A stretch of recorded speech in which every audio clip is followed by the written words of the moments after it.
Welcome to USA Global TV and Radio, where our mission is to provide education, entertainment, hope, and inspiration. USA Global TV and Radio connects you with experts and audiences all around the world every single day to help you succeed in business and to live a richer life.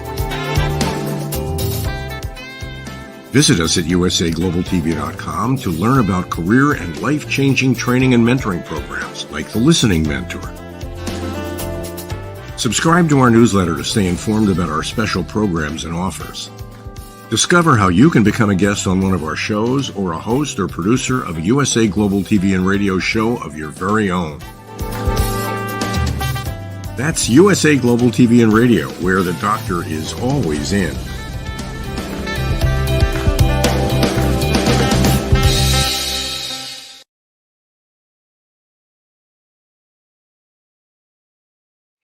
Hello, everyone. Good morning, good afternoon, good evening. Happy Thanksgiving to our friends in the U.S.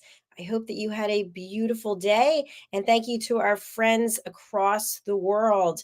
I'm Dr. Jacalyn Kerbeck, and our show today is The Resume Whisperer. This is a fantastic show where I personally am learning so much about what's involved in changing careers or getting a new job. And a lot of what we learn on this program can be applied to other parts, other aspects of our lives. Let's welcome the creative genius behind this show, Josef Stetter, who's joining us from Canada. Let's hear what he has to say for today's topic, which is the art of salary negotiation. Welcome, Josef. Hello. Hello. And again, reinforcing happy Thanksgiving to those that celebrate in the United States. And excited to have another fun, exciting episode full of, aha moments for people. Thank you, Josef. I wanted to let you know that on the United Kingdom show on Wednesdays, we were referring to you quite often because part of the show, somebody was live from a trade show event. We were talking about branding. We were talking about the importance of standing out in a good way. And you certainly stand out in your field as well as many others. You have helped so many people across the world. Tell us a little bit about that before we get into our topic today. So as part of my journey to become this authority as a resume whisperer and corporate culturist, I didn't know what I want to do when I grew up. So I switched careers 9 times and I switched industries.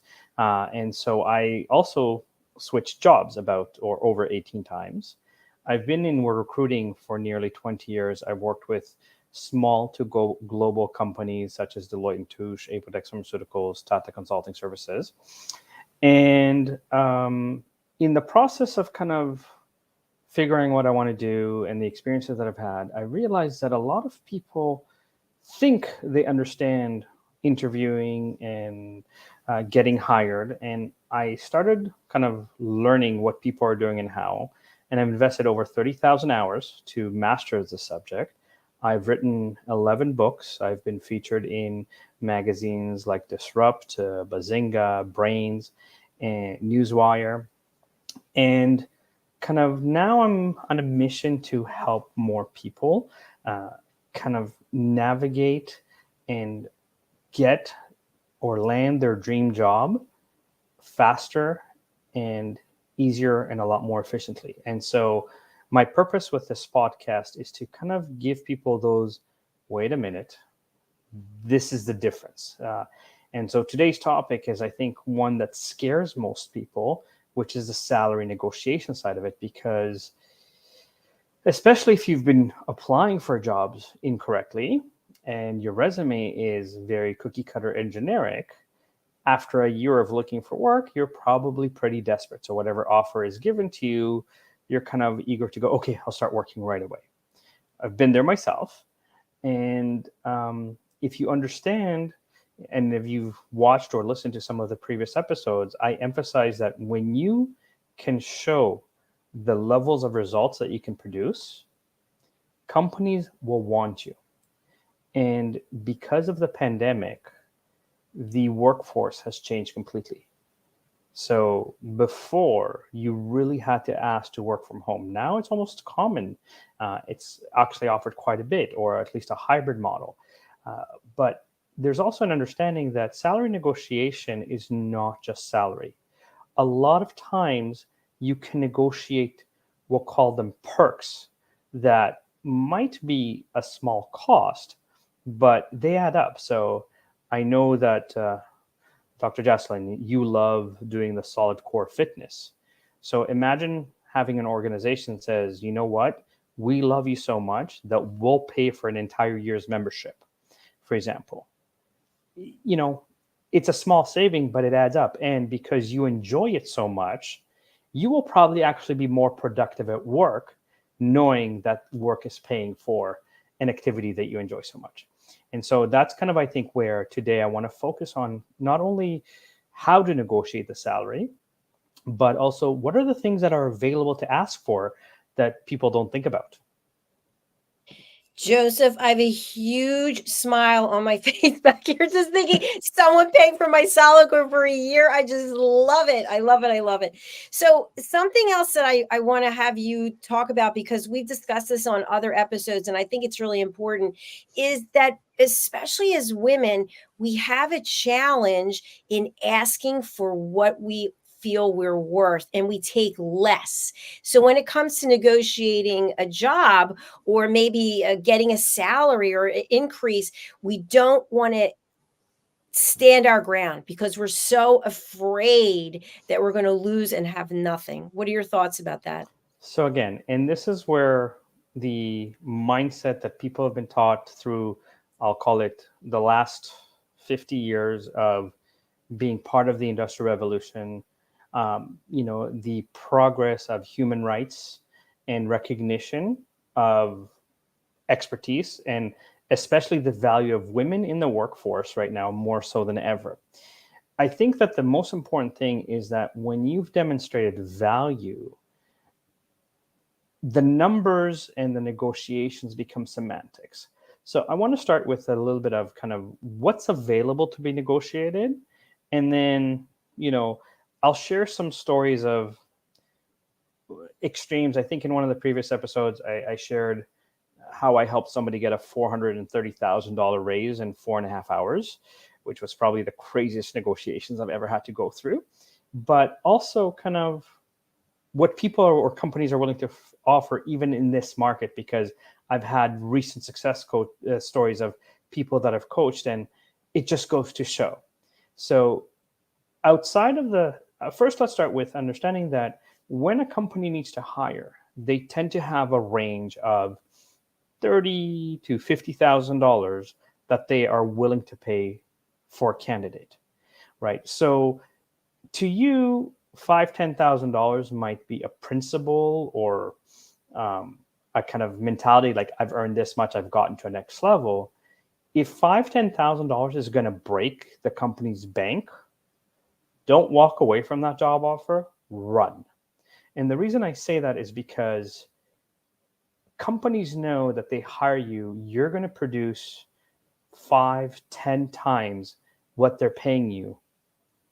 And that's why they're hiring you, kind of thing, right? So beyond the actual salary, you can negotiate the level of benefits that you get, right? Here in Canada, the benefits tend to be a little bit higher and more standardized than in the United States, where in most corporations, there's an 80% coverage of medical, dental, vision, physiotherapy, psychiatry, and so forth. And the numbers are pretty consistent in terms of what you get. I know that in the US, there's quite a variety, especially between states and depending on the size of the company. But beyond that, because of the pandemic, you can also negotiate working from home. You can negotiate, as I mentioned, gym, health, or well-being. You can negotiate gas allowance. You can negotiate a car or car allowance. You can negotiate daycare. You can negotiate pet care. You can negotiate additional vacation time. Yes, the standard in North America is the 2 weeks starting, plus if the company's closed for Christmas, or 3 weeks if you're in leadership. But again, if you can show value, the conversation becomes very, very easy. You can negotiate vacations where the company will actually pay for your vacation as part of, pay for performance kind of thing. You can negotiate bonuses. You can negotiate profit sharing. You can negotiate ownership in terms of percentage ownership if you've worked there, let's say, over 2 years and are producing at very high results. You can negotiate buying equipment for you, meaning a brand new laptop, a cell phone. You can negotiate. So the list is quite broad. And I think that most people, when they think of salary negotiation, go, okay, somebody offered me 100. I would really love 110. And kind of to what you were saying, Dr. Jacalyn, asking for that 10,000, you feel a little bit awkward because you don't want to push the boundaries. But if you've presented how good you are and the results that you've produced, and they're excited about the results that you're going to produce for them, they don't care about the 10,000. It's semantics. It still falls within the range that they're willing to pay. And I'll share this, and then I'd love to have your insights on this. So I remember I had one of my best recruiting clients needed a Korean-speaking accountant. And I found a gentleman that was working for one of the big five. And he didn't want to go from a big five to a smaller kind of local firm.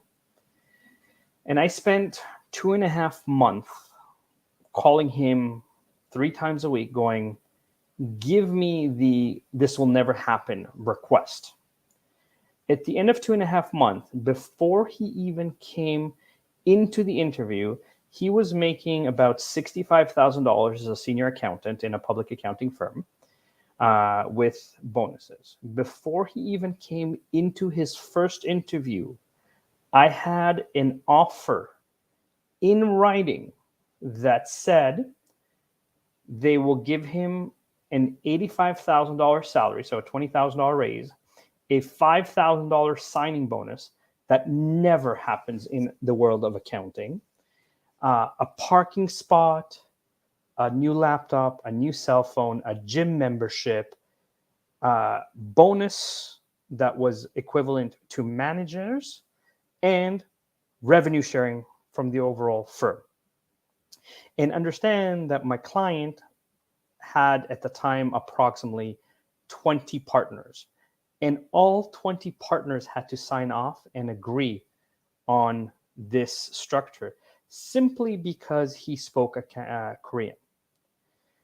After 2.5 months and being offered basically a $30,000 raise or a $25,000 base and then another $5,000 signing bonus and all the other perks, he came with huge ego and arrogance into the interview and said, since you're so desperate for me, I want $95,000 salary and a $10,000 signing bonus and everything else that you offered.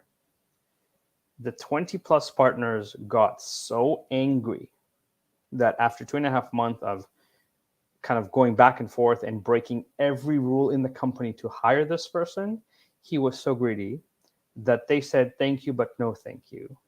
They left the interview, opened their Rolodex, and called every partner that they know to basically blacklist this person from any accounting firm.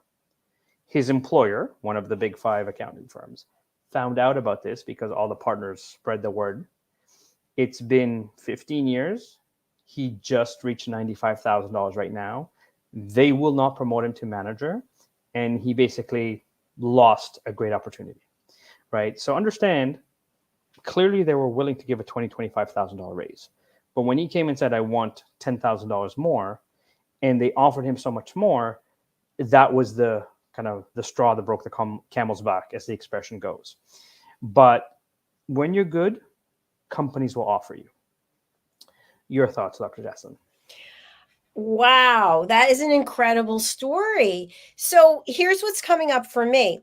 If I'm working with you and you find an opportunity for me to go and interview and they want to make an offer, can I just say, I want you to speak with Josef on my behalf to negotiate the salary and the package? So if you are being interviewed through me as like an agency that it's my client, I actually handle all the negotiations for you.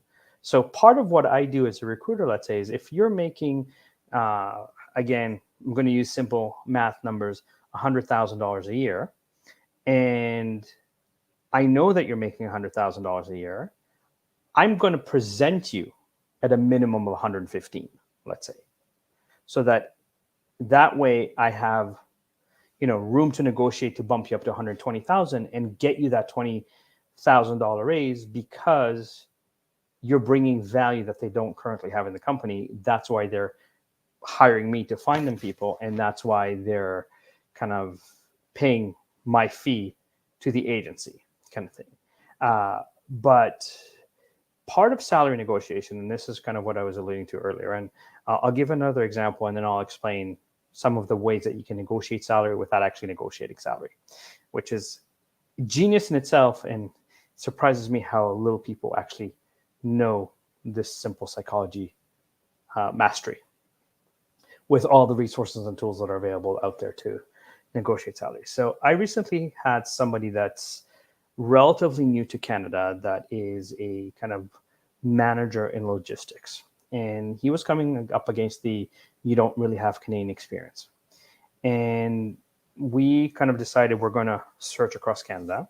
And we found a place in northern Calgary where it can be as cold as minus 65 degrees, where there was a very established logistics company, but because it was considered the middle of nowhere, very few people were interested in him.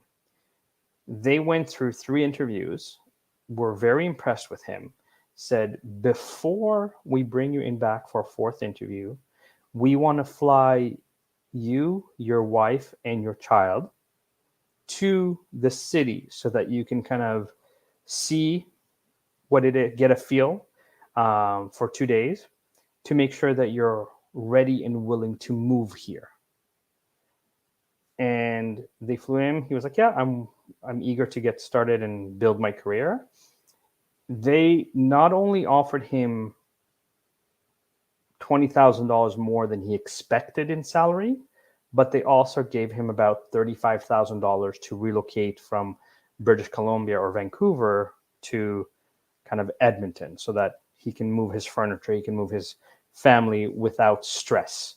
And they paid for some of the things in advance to help him with the transition. So clearly, when you show how good you are, companies that understand that, and unfortunately there are a lot of companies that don't necessarily understand that count their pennies to make a dollar. Yes, you can get that. Yes, you can request those things, right? And again, I've had clients like Apotex Pharmaceuticals that because they deal in generic drugs, so when you go to Shoppers Drug Mart or you go to a local pharmacy and you have a prescription from the doctor, there's 2 main brands. There's Teva Novapharm, which is the green bottles, and then there's Apotex Pharmaceuticals, which is the blue bottles when they make your prescriptions. So when they need, let's say, scientists, there's only 20 companies in the world that they consider competitors that do the same types of generic drugs and filings and everything like that. So they're willing to transfer anybody from anywhere in the world that fits what they need, for example, right? Doesn't mean that every company does that, and unfortunately many don't understand that, but yes, you can ask for that.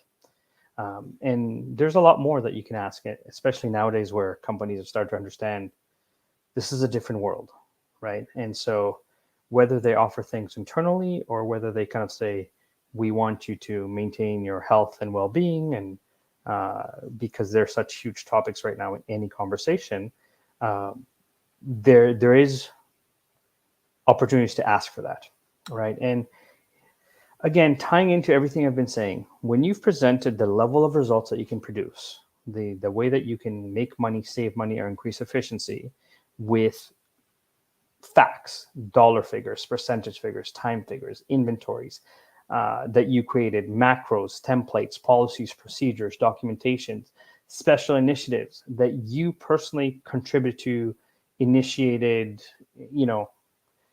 and had results with, the salary negotiation becomes very easy and very layered. Now, here's the thing that, first I'll ask kind of your opinion there, and then I'll kind of give some tips on that. Okay. So were you finished? Yes. Okay.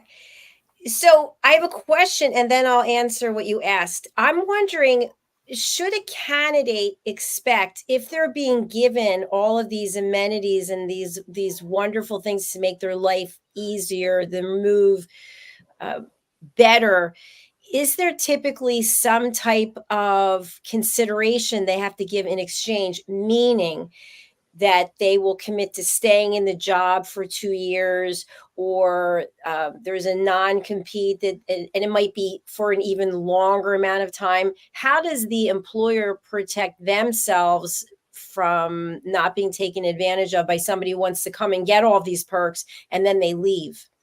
So it's two parts to the conversation in answering that. The first is understand that companies can't really nowadays enforce you have to work here for 3 years or 5 years.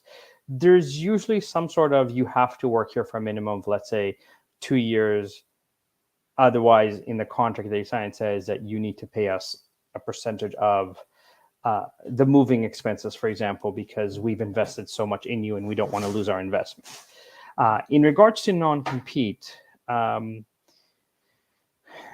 a company cannot prevent you from earning a living by law more than, we'll say, a year, although in most cases it will only be enforced for 6 months, with maybe the exception of the 4 people in Coca-Cola that actually know the exact Coca-Cola formula, for example.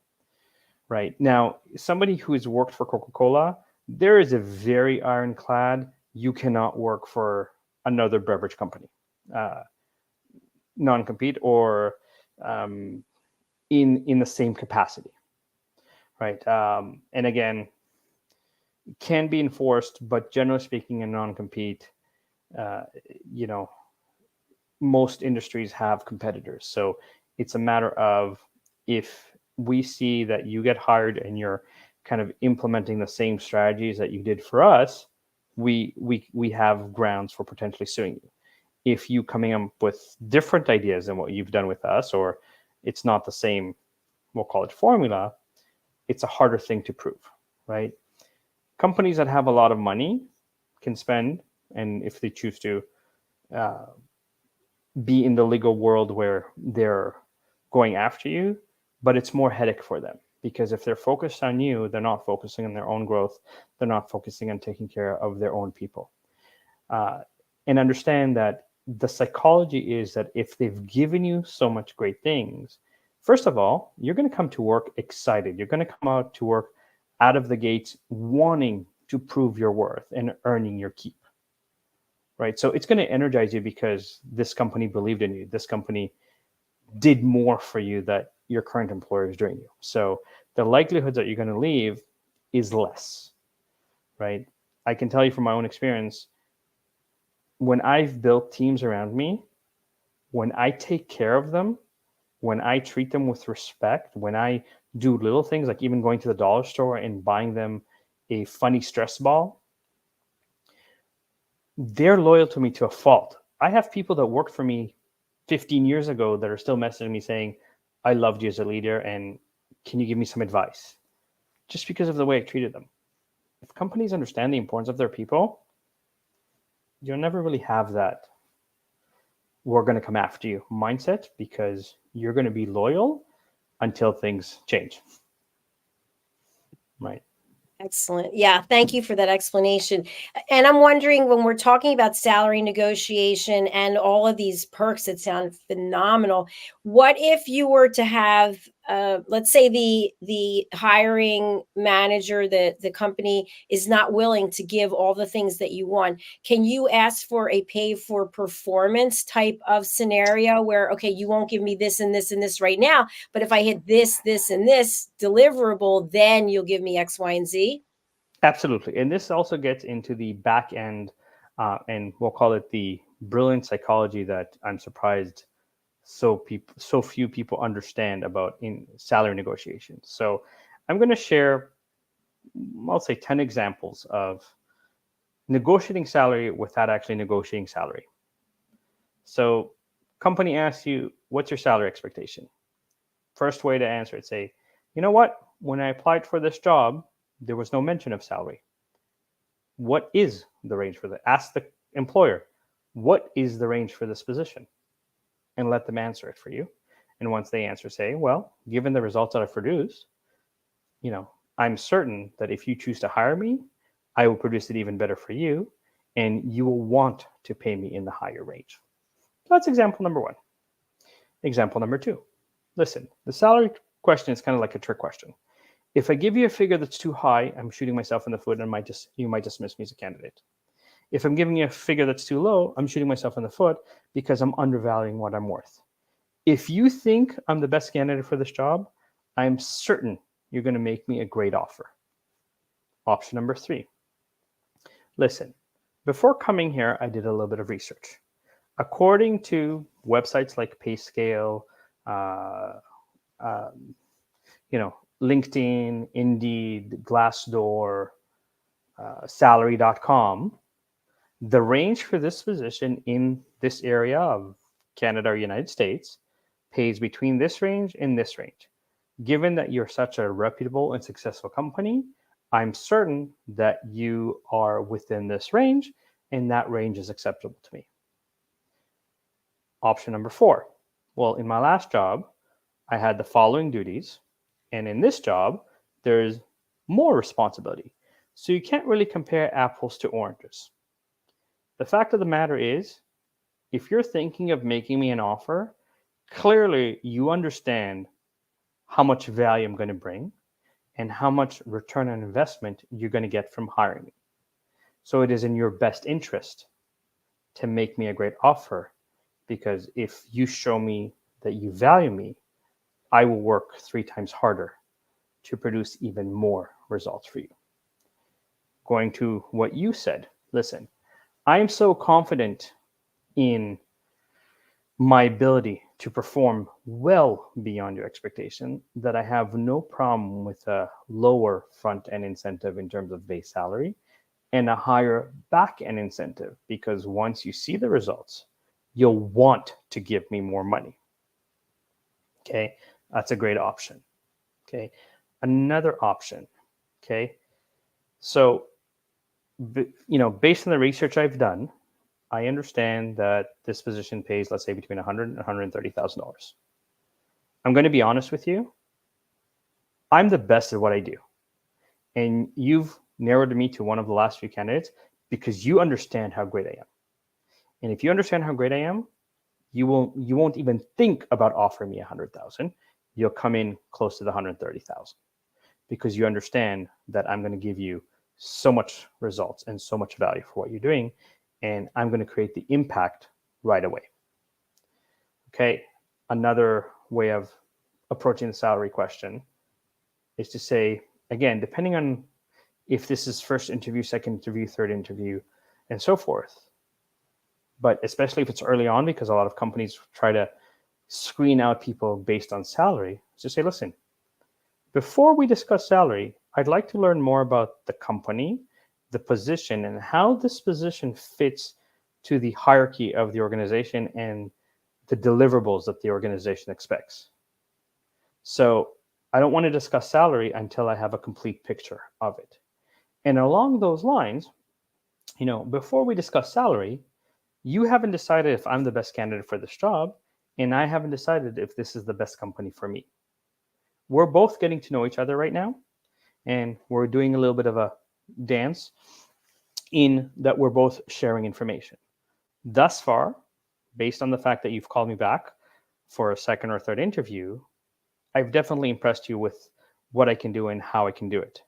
So let's continue the conversation before we work out the semantics of a salary.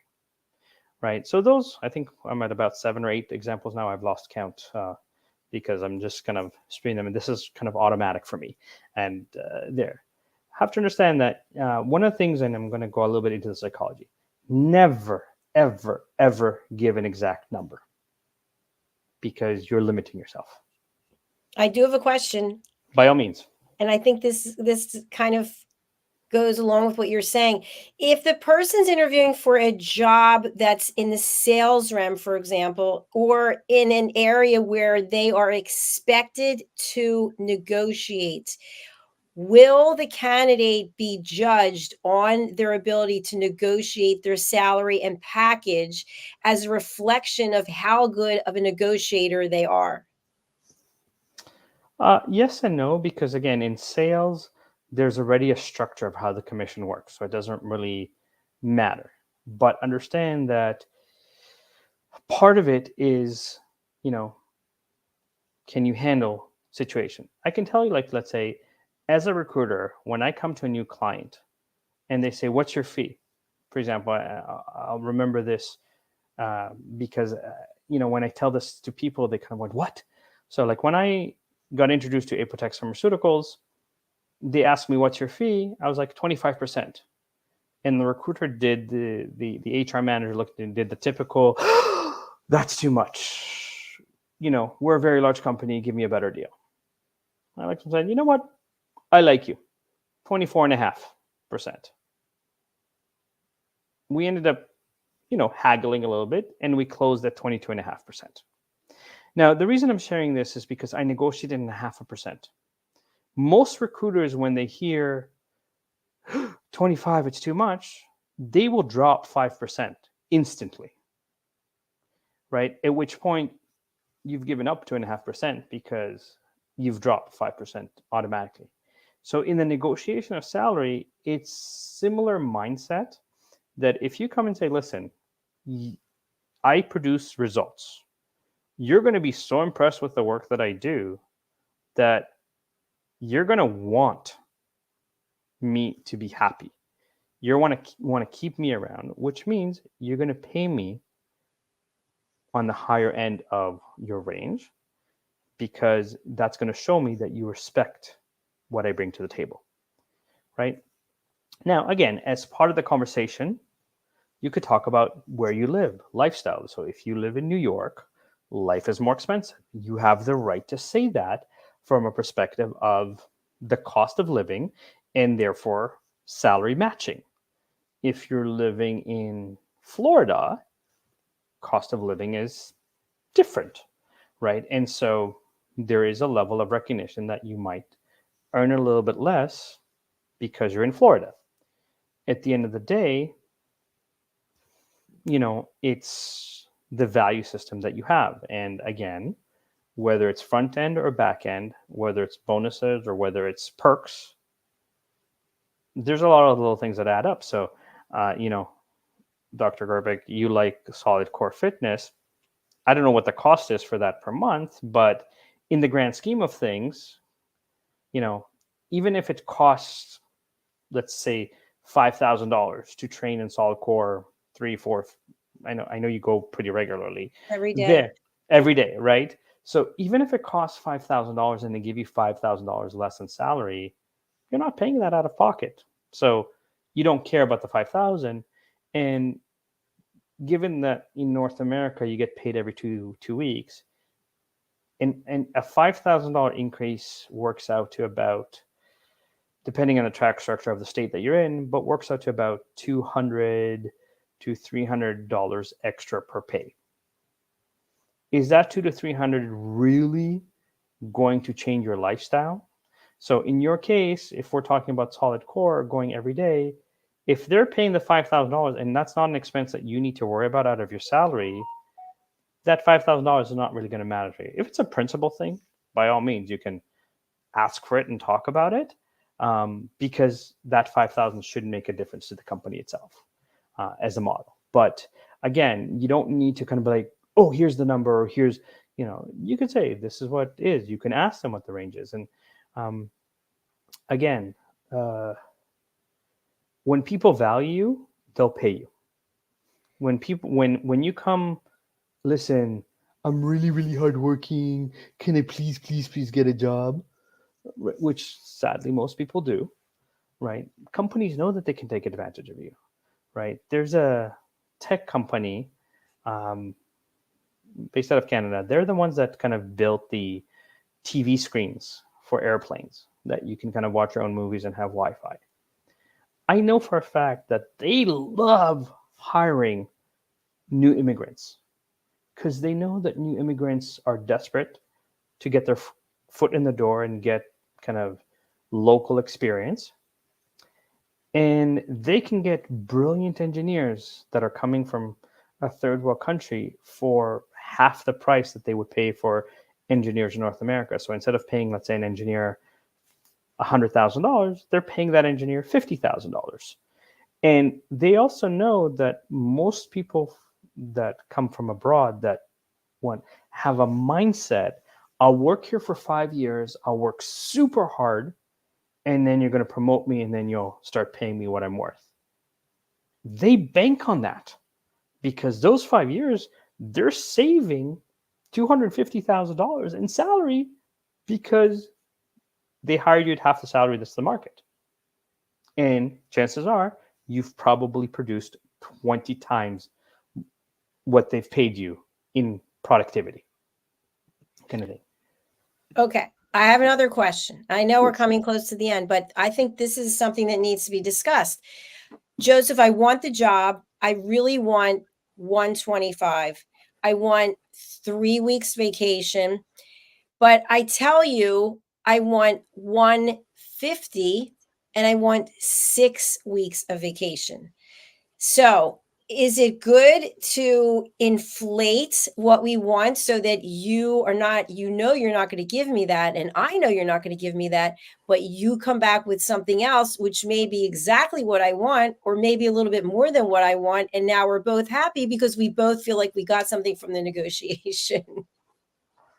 So I'm smiling because there's a TV show called Pawn Stars or American Pickers, where the first offer is never a good. Is, if you don't have the chutzpah to negotiate a little bit and kind of say, no, I'd like something better, you're going to lose out on opportunities.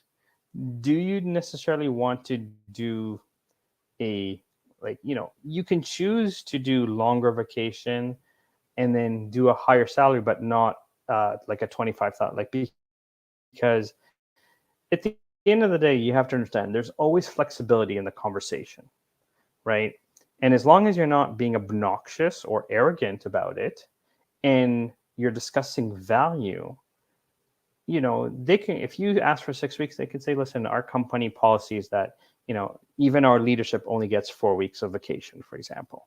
So there's flexibility. If they're not willing to give it to you in direct vacation, they might offer you more sick days, or they might offer you an opportunity to roll over your sick days and then have technically access to time off, but it's not officially recorded as vacation. It's a workaround kind of thing, right? At the end of the day, if you're applying on your own and you're not applying through an agency, always kind of have I'll say $10,000 to $15,000 raise going in from what you're earning. And the reason being is that most people don't want to do just horizontal moves. They want to do lateral moves where there's a scale increased, and under the math, that 5,000 doesn't really make a huge impact on your overall lifestyle. 10,000 is reasonable, and companies understand that, and they understand it's part of the game. The bigger the company, the more structure it is. But I can use an example where, I interviewed somebody that was one of the senior programmers for Amazon Prime. Just because he worked at Amazon and he coded Amazon Prime, companies don't have a range to offer him. They're willing to pay him $200,000. They're willing to pay him more than that because of understanding the level of work required to code in milliseconds for items to appear when you're searching on Amazon Prime as a whole, right? So Yes, if you've worked for obviously some of the big boys of industries, the Microsoft, the Google, the uh, Facebook, Amazon, as soon as you have those companies on your resume, by default, most companies want you, and they'll be willing to pay whatever it takes to get you, because they know the level of scrutiny that candidates go through to get hired and the levels of results that are produced accordingly.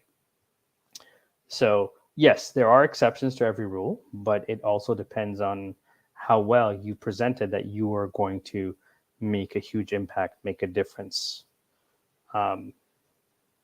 improve the bottom line. Again, make money, save money, increase efficiency. When you've done that correctly, everything else is different. Look, it applies to every aspect of life, right? If you had, like, because I'm fascinated by psychology, it is my humble opinion that maybe 3% of guys worldwide can do pickup lines and do them well, right? As a kind of white guy, I'm not in that category, right? I've never been a player. I've very been monogamous in relationship my entire life type of person. But most psychology studies on women show that the two things that women look for in a guy are confidence and sense of humor. If a guy has those, as much as on the guy world they like to go, oh, this person's a 10, I'm an 8, or whatever, it doesn't exist. If you have confidence, it's amazing, the success that you can have because you're confident, and a lot of guys are not, even if they're very good looking, right? So in the workforce, it's no different. You can have 10 people that do the exact same work with 10 different salaries. Why? Because the level of confidence that they had created a listening of, this person is so good, we can't afford not to have them, so we will pay them, whether it's in salary, whether it's in bonuses, whether it's in profit sharing, whether it's in ownership of the company, whether it's in perks. It doesn't matter. It's just a matter of how's the listening.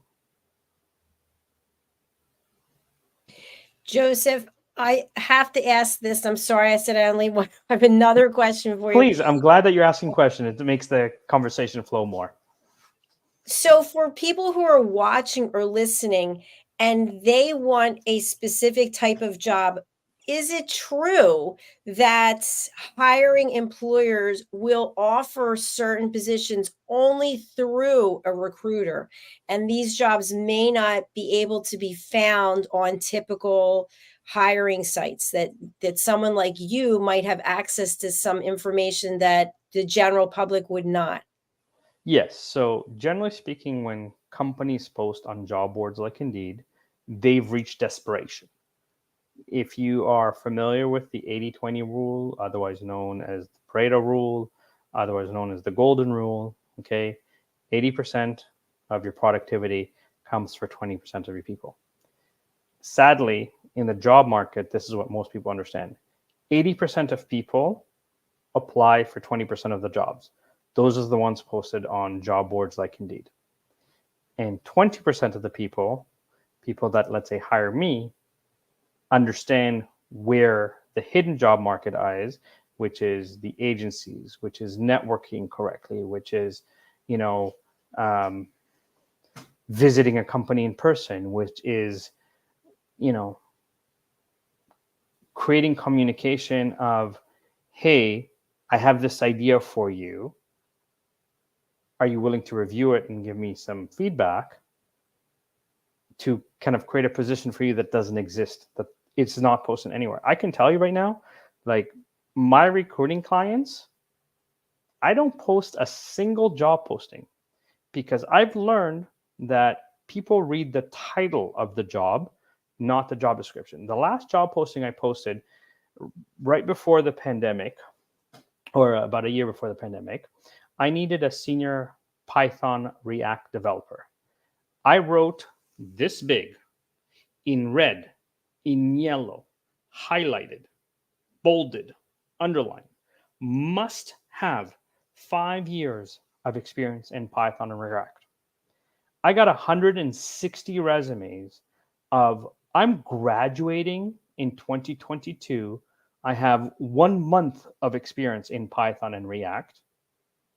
Can my first job be $140,000? Now, I love people that are proactive, but when I went out of my way to make 5 years the first sentence of the resume, to bold it, to highlight it, to change the color to red, to underline there, and you're telling me that you have 2 months of experience or a month of experience, you're wasting my time. So I just look at the resume, go put it in the whatever file kind of thing. I don't even look at the resume, right? Because it angers me. So my experience is there is a problem that most job descriptions in North America are very generic. So as soon as someone goes, oh my God, this talks about me because I'm such an excellent team player, I'm perfect for this job. So I don't post any of my clients' job postings. I headhunt, right? Good recruiters, they might post because they might have or look for a flow of potential candidates. But at the end of the day, the good people aren't on the market very long. The good people you have to reach out to and speak to, right? The ones that are looking for a job for 6 months, a year, or more. Sorry to say this, for those that have been listening previously, your resume sucks and you're applying in all the wrong places, and you definitely need to get a hold of me. Because I can tell you that I've helped over 30 people go from send resume to get hired in less than 2 days. Joseph, as this year comes to an end, companies have budgets set aside for 2024 hiring. Are the budgets closed at this point in time so that if you are out there still looking for a job, companies are, they're getting ready for the holidays and the shutdown?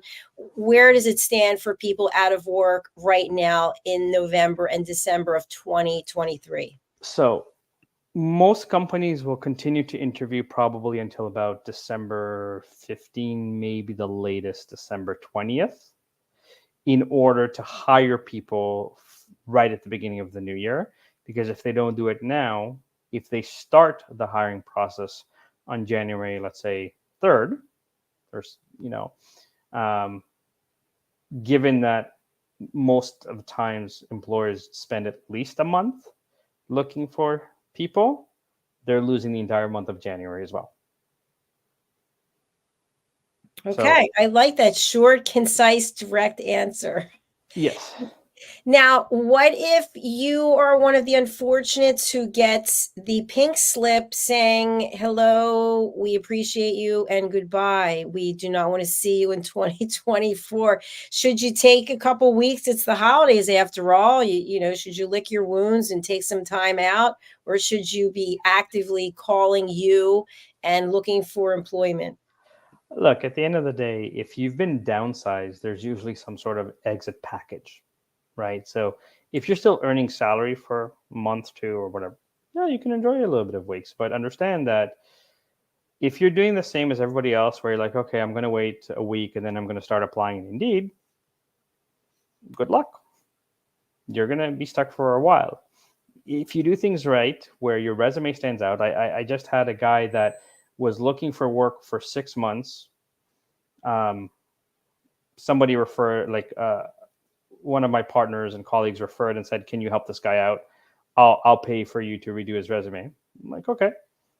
I did his resume. Within 2 weeks, he had 4 job offers. Right. So again, understand that everybody might think they know how to find a job, but they haven't spent 30,000 hours mastering it. They might go to ChatGPT and say, give me a great resume for this profession, but they're not telling their story.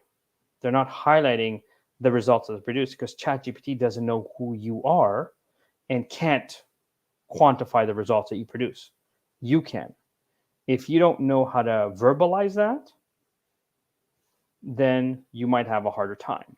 That's what I do. That's my genius, and that's my gift to the world, is to kind of go, I can take anybody, and like literally today, I had somebody who's out of country. I did their, like, we finished the resume. I went into their LinkedIn, and as part of the value added of my service, I messaged a few initial message. In under 5 minutes, there was a response on his profile, because I was still in his profile, and in under 5 minutes, there was a response for it. So, that was a new record for me in terms of the speed of response.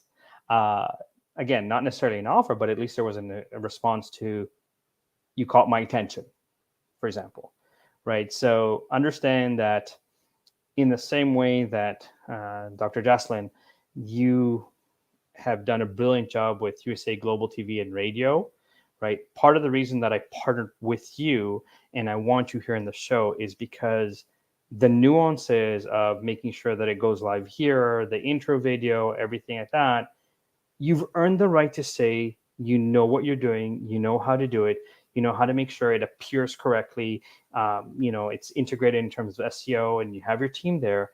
And to me, that is worth the time and the energy that I don't need to worry about it. I just show up and talk because you're the expert, you're the authority, right? And as much as I can kind of go on Facebook Lives and do my own, it might not have the same impact. It might not have the same level of viewership or there, because you've built such a great structure where, congratulations again, that you have over 1 million views on YouTube, that I'm like, I want to be part of that so that my message goes out there faster, right? Yes, I can sit there and learn and do what you've spent, time to master and do very, very well. The fact that you're in multiple countries, the fact that you have 1 million views, the fact that, you have SEO, the fact that there, or I can go, let me partner with an expert and get there faster, right? And that's what I do for people that are looking for a job. It's the same conversation. There's a level where I respect you as an individual. I never dismiss anybody's genius, but part of what I do is highlight the genius correctly, because most people don't think about, how do I quantify what I actually do? How do I measure this? Like, I'm an accountant. I do the accounting stuff. I do financial statements. Right. But every accountant does financial statements. I've never met an accountant that doesn't know how to do financial statements. And if there is one, my first question is then, how are you working as an accountant if you don't know financial statements? But when an accountant can say, you know what, you can take this business expense and record it as this and this, which means you can defer your taxes for 5 years legally, and you can also take advantage of this and this, that you can get money back from the government for your business. That's the accountant I want to speak to, not the one that tells me that they know how to do financial statements. And so I've learned, sometimes the hard way, that I surround myself with people that are smarter than me, that know what they know. I have a business lawyer that checks all my documents. Why? Because they studied it and they know it. I have very smart accountants that know the rules and regulation of accounting, because I don't want to spend the time to try and learn it. I hire video experts to do my videos because I'm not a video guy, right? And I surround myself with people that know better. I've partnered with you, Dr. Jacalyn, because you know how to put on a great show, and I trust what you've done. I've looked at it, I've seen it, I've had the pleasure and the honor of being a guest on your shows. And that was what made the decision so easy for me to go, let me start sharing my message, but share it with somebody that's done it so successfully for so long. Thank you, Joseph. That means so much, especially on Thanksgiving. So I really appreciate it. My And by pleasure. the way, we have a comment from someone over on LinkedIn, Gregory Hall. So Yeah. much valuable information. Thank you, QB Woke Master. He's a dear friend, and he helps people understand their health internally in brilliant ways. He's got a magical machine that gives you insights on, when you were a kid, you actually had root canal here and it never healed, and that's causing you this problem and this problem. And if you really want to kind of have a more natural God's way of understanding your body and understanding your health, please speak to Gregory Hall. He is absolutely amazing, and he's made a huge difference in my life and in my health overall. Love to hear that. And Gregory is available over on LinkedIn. His name is spelled GregoryHall. Thank you, Gregory. Thank you. Well, another fabulous episode filled with so much great information, as Gregory mentioned. Let's pull up your websites. We actually have 2 websites tonight that we're pulling up. Let's talk about the Celebrate group. Tell us what's happening over here. So, as a Celebrate group, I am a corporate culturist. I help companies hire amazing talent and give them data to keep them engaged and producing results beyond their expectations. So we do recruiting, we do corporate culture, we do outplacement, variety of personality, emotional intelligence, psychometrics, that I can kind of go, here's how this person thinks, here's how they act, here's how they behave, here's how they make decisions, here's their communication style, here's their leadership style, and I guarantee the results of the people that I bring you. And I do it much better than most people in the industry. And again, I've written books, I've written articles, so these are some of the media appearances that I've had. And then the other website is basically, if you want to work with me personally, for me to help you get hired faster and easier. I've had the pleasure of helping over 11,000 people. And in as little as 2 days, I have a 90% success rate of finding anybody employment in their field in under 3 months. So if you're starting your job search now, you want to get hired by end of January, I can get you there faster because I'll give you the keys to the kingdom.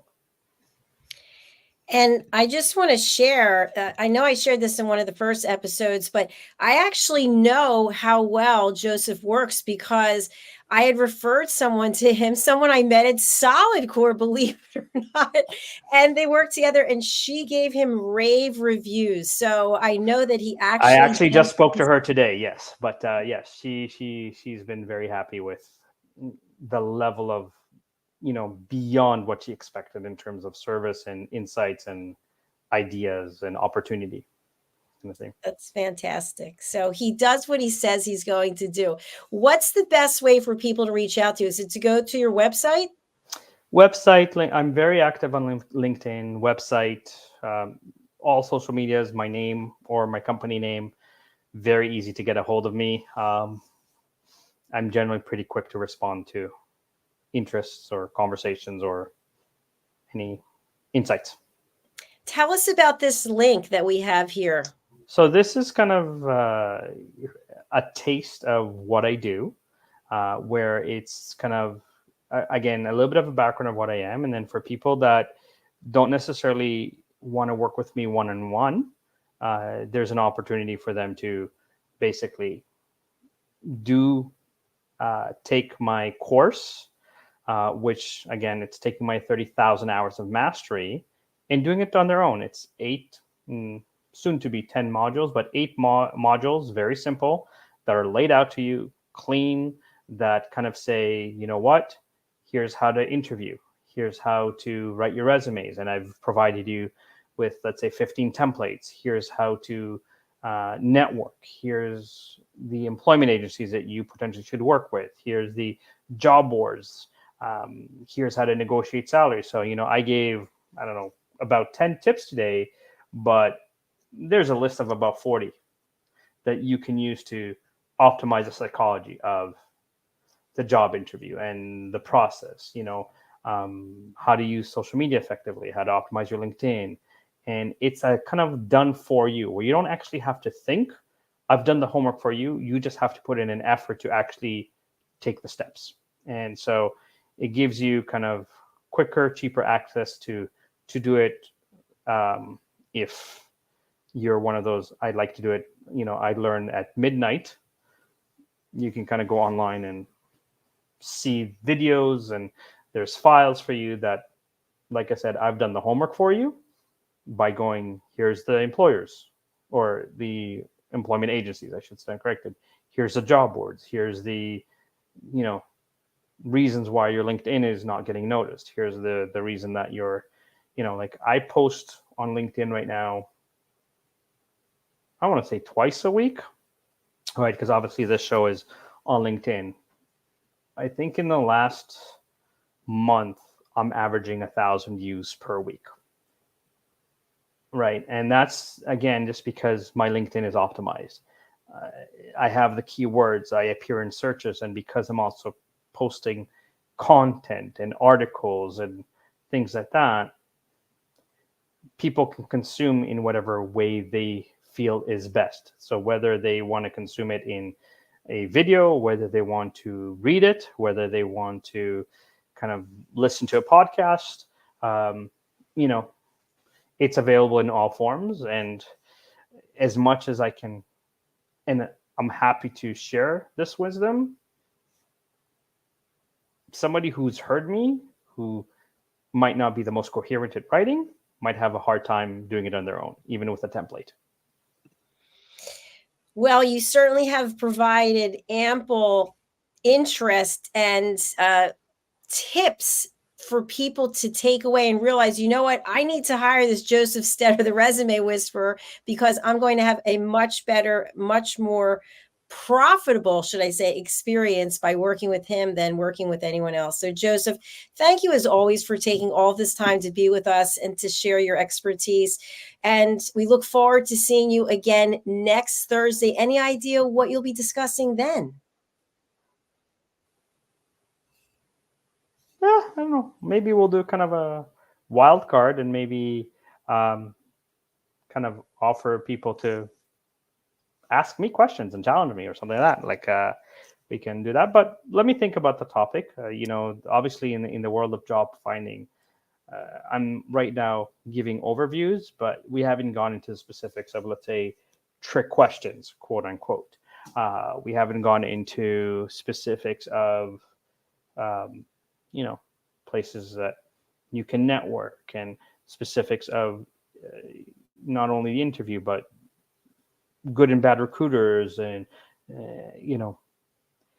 how algorithms work. So, I'm open to conversations. I'd love for people, even if they watch this in the replay, to comment and ask questions so that we can kind of base the shows on what people think is lacking or missing, or that they'd like to learn more of or understand, because I'm here to serve, and I'm here to impact the lives of people, and my goal is to personally help over 1 million or 1.8 million people land their dream job. One thing I would love to have you do on the next show or any show after that is to actually look at resumes and go through them line by line, because I know just from some resumes that I've seen, it's kind of like So how about we do this? So let's do this. So why don't you, since I'll let you kind of pick a few resumes, just random, and then I'm going to talk about what works and what doesn't work for them, right? And you can even have ChatGPT type your resume. Okay. And then I'll also then show you some of the resumes that I write, and then we can kind of compare what I do versus what you have or what you've seen. So, it's not that hard to get a few resumes. And if you want me to send you a few there of, resumes that I have that I look at and go, oh, no. Um, right. Then I'd Yeah, be maybe happy we can to. do a screen share of them because I think that's what's really important because what I've experienced is people either love their resumes, they'll say, "Yes, I nailed it on this. It's 4 pages long. I put perfume on there. I've got small typed font and or I don't know what to say.